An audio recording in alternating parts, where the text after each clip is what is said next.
बिस्मिल्लाहिर्रहमानिर्रहीम अस्सलामुअलैकुम रहमतुल्लाह। 6 जजेस की जानिब से जो ख़त लिखा गया वो जो मामला है अब इस वक्त शिद्दत इख्तियार कर चुका है और अदलिया ने जो है अपने कंधों से उतार के उस मामले को जो है वो हुकूमत वक्त के खाते में डाल दिया।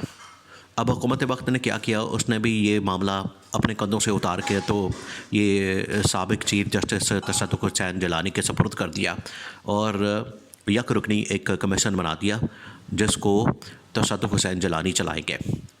तो जो इल्ज़ाम है वो तो अपनी जगह मौजूद है, उसकी तहकीकात कोई नहीं कर रहा।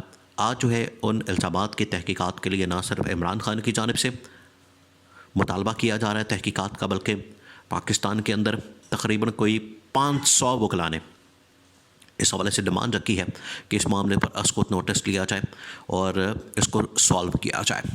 इसके साथ ही एक बहुत बड़े सहाफ़ी की जानिब से दावा किया गया है कि जो आज हालात व वाक़यात बन चुके हैं, इन हालात में मुल्क के अंदर मार्शल लॉ की आवाज़ सुनाई दे रही है। अब ये इंतहाई अहम मामला, इसको आपने समझना। देखें, जो पाकिस्तान के अंदर इस वक्त चैलेंजेस हैं वो किसी से ढके छुपे नहीं हैं।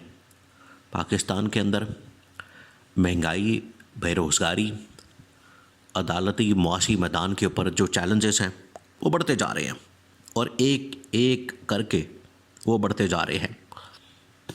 पहले जो थे ये पीडीएम के दौरे हुकूमत में जब इन्होंने नया इक़्तिदार संभाला था, ये उस वक्त से सिलसिला शुरू हुआ है। आज जो है नक्को नक, बल्कि पानी जो है पुलों के नीचे से गुजर चुका है और चीज़ें जो है आउट ऑफ कंट्रोल हो चुकी हैं। इस वजह से इस्टेब्लिशमेंट को आखिरकार इस चीज़ की बड़ी जल्दी है, इस चीज़ के ऊपर उनका बड़ा फोकस है कि अगर इस हुकूमत ने मसाइल हल ना किए, अगर इस हुकूमत ने मामला ठीक ना किए, अगर इस हुकूमत ने बहरानों को हल ना किया, तो फिर हमें ख़ुद आकर ये मामलात कंट्रोल करने पड़ेंगे और चीज़ों को संभालना पड़ेगा और बराह रास्त पर कौम से खिताब करते हुए हम टेक ओवर कर लेंगे। देखिए, ऑलरेडी जो इस वक्त पाकिस्तान के मुख्तलिफ इदारे हैं वहाँ पर फ़ौज ने मुकम्मल कंट्रोल हासिल किया हुआ है। जो काबीना है, काबीना के अंदर भी आप देखें कि मोहसिन नकवी भी आ चुके हैं, वो बाकायदा सैनेटर बन चुके हैं।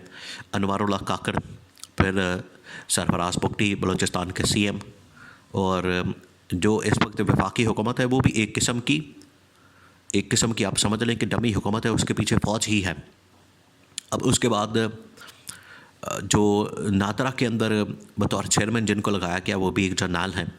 तो हर जगह के ऊपर जो है वो फ़ौज की हुकूमत मुकम्मल कंट्रोल हासिल कर चुकी है। तमाम इदारों के अंदर, तमाम डिपार्टमेंट्स के अंदर, तमाम जगहों के ऊपर हर जगह आपको फ़ौज ही फ़ौज नज़र आती है। इसके अलावा आपको दूर दूर तक कोई हुकूमत का कोई नुमाइंदा या हुकूमत का कोई भी शख्स नज़र नहीं आता। उसकी वजह यह है कि ये हुकूमत इतनी कमज़ोर होने के साथ साथ एक तो जाली मैंडेट के ऊपर पहुंची है इक़्तिदार के ऐवानों में, दूसरा ये कि ये इतनी नाअहल, करप्ट और स्लगिश और मनी लॉन्ड्रिंग करने वाली और निकम्मी हुकूमत है कि ये जो पाकिस्तान के आज चैलेंजेस हैं इनको किसी तरीके से भी ये हल नहीं कर सकते। ये इनके पास की बात नहीं, ये सॉल्व नहीं कर सकते, ये इनसे हल ही नहीं हो सकता। इस वजह से ये अब ज़रूरी हो चुका है कि इक़्तिदार जो है वो अगर जो इमरान खान के पास नहीं जाता, फिर दो ऑप्शन मौजूद है। देखिए, इस कौम के पास अब दो ऑप्शन मौजूद है और एक बहुत ही सीनियर सहाफ़ी की जानिब से ये ऑप्शन जो है वो रखे गए हैं कि इस वक्त बड़ा संजीदगी के साथ, बड़ी ही गौर व फिक्र के साथ इस मामले के ऊपर काम हो रहा है कि अगर ये दो ऑप्शन बाकी बचे हैं कि अगर हमने पाकिस्तान को निकालना है क्राइसिस से, बहरानों से, और पाकिस्तान को आगे लेकर जाना है, दो ऑप्शन बचे हैं। उसमें से एक ऑप्शन है इमरान खान का, और इमरान खान के ऑप्शन के ऊपर इस वक्त काम शुरू हो चुका है। अब इमरान खान वाली ऑप्शन क्या है?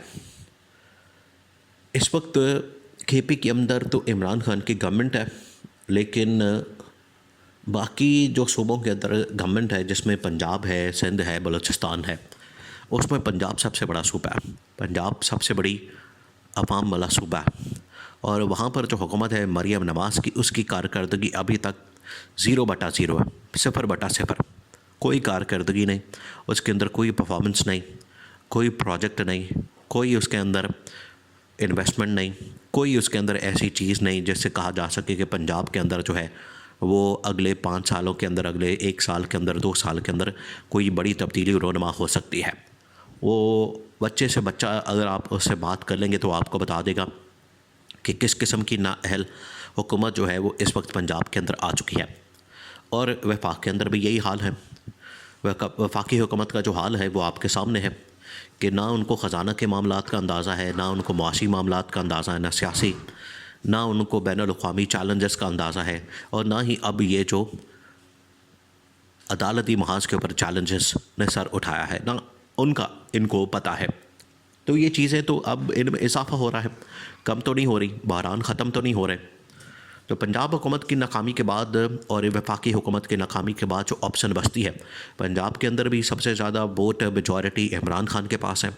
इसी तरह से वफाक के अंदर भी जो मेजॉरिटी और सबसे ज़्यादा जो वोट है वो इमरान खान के पास है, PTI के पास है।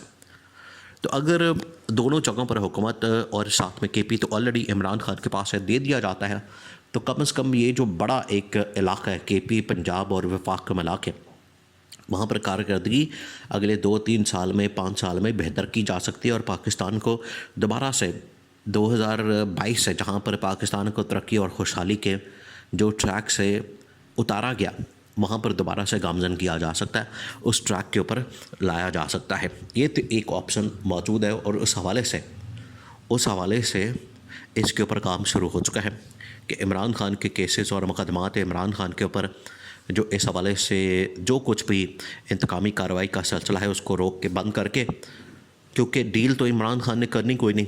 तो अगर इमरान खान एक मुहिब वतन पाकिस्तानी है, वो पाकिस्तान की बेहतरी, पाकिस्तान की खुशहाली, पाकिस्तान की तरक्की चाहता है, तो अगर उसमें इमरान खान को एक ऑप्शन के तौर पर रख कर चीज़ों को आगे बढ़ाया जाए, तो इससे मुल्क का नुकसान तो नहीं होगा। हाँ, ये शरीफ ख़ानदान और जरदारी ख़ानदान का ज़रूर नुकसान होगा। अब मामला ये है कि इसी तरह से इमरान खान की रिहाई का रास्ता निकलना है। अगर इस ऑप्शन के ऊपर काम नहीं करना, फिर दूसरी जो ऑप्शन बचती है वो है बड़ी खौफनाक किस्म की, वो है फिर मार्शल लॉ वाली, वो है फिर डायरेक्ट मिलिट्री रूल वाली। डायरेक्ट जनरल आसिम मुनीर आके इक़्तिदार संभाल ले और फिर उसके बाद 5 साल 10 साल तक तो भूल जाए, फिर कोई भी यहाँ पर आके सियासतदान हुक्मरानी कर सकता है, हुकूमत बना सकता है। फिर आपको बिहाइंड द सीन नज़र आते हैं, काम करते, चलते फिरते खलाई मखलूक की तरह। फिर वो डायरेक्ट आ जाएंगे रूल में और फिर वो आके डायरेक्ट आके मामलात को चलाएंगे और फिर वो डायरेक्ट आके मुल्क को चलाएंगे और फिर मसाइल से निकालेंगे। तो दोनों ऑप्शन जो हैं इस वक्त कौम के पास मौजूद है, इसके ऊपर बड़ा गौर हो रहा है और ईद के बाद किसी एक ऑप्शन पर काम शुरू हो जाना है।